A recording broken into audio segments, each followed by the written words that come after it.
Good work as always, Crookie. We'll, of course, take calls on that and all of the above.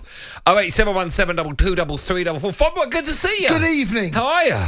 I'm very well, matey. How are you? Yeah, well, I've had better days on them. Of course, my team lose and Man City become champions. Although it's one of those nights where we go, we're going to lose and we knew the City were going to be champions anyway. So it's not really... And don't forget the Liverpool angle. Don't pretend it's... What's the Liverpool angle? Oh, you're horrible. What's the Liverpool angle? What, they're 7 points off top four now? You.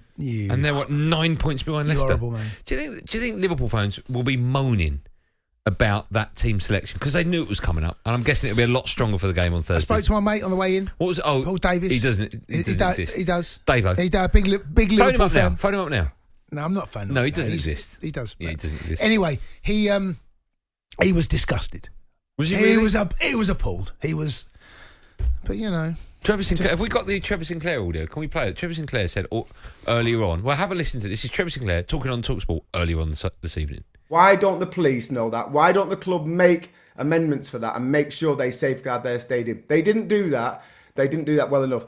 So all of a sudden, the teams that are going to suffer from that, or the teams that are going to either miss out on the top four, or they're going to suffer from Manchester United's lack of due diligence, are Chelsea possibly, Liverpool, West Ham and Tottenham, because they're the other teams that are looking at that top four. I think there needs to be a punishment for Manchester United, and 3 points is not enough because it doesn't affect anything. I honestly feel the way that they've put this team out now, the way that they didn't safeguard their stadium last week, I think a 6-point deduction should be given to Manchester United.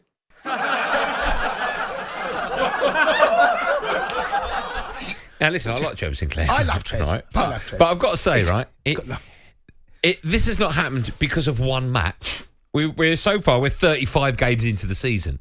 And if you are just outside the top four, that's because you haven't got enough points from those 35 games.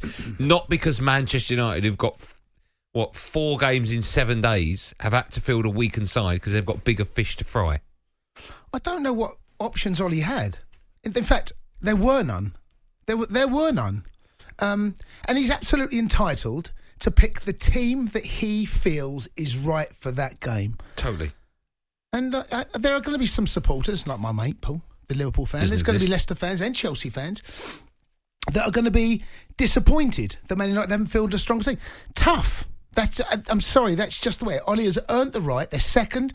Had they been in Liverpool's position, then Ollie would have picked a very different team because it would have been a situation they had to get 3 points. That's not the case. And he has bigger fish to fry. He's got the biggest game of the season coming up on Thursday night. Liverpool Man United is the biggest game in the country. He cannot lose that game. There are so many reasons why he wants to win that game that you've already outlined about the missing out and so forth. But also, he needs to make sure that he gets some momentum going now for the final. In my mind, he has done absolutely nothing wrong. He's absolutely entitled to pick that team because he had very little options. I agree. And every single manager would have done exactly the same. If they didn't, they get slaughtered. Imagine if you played Bruno. Imagine you played everyone. There's hamstrings are going, and you're missing your best players for the final. He would have left himself open to so much criticism.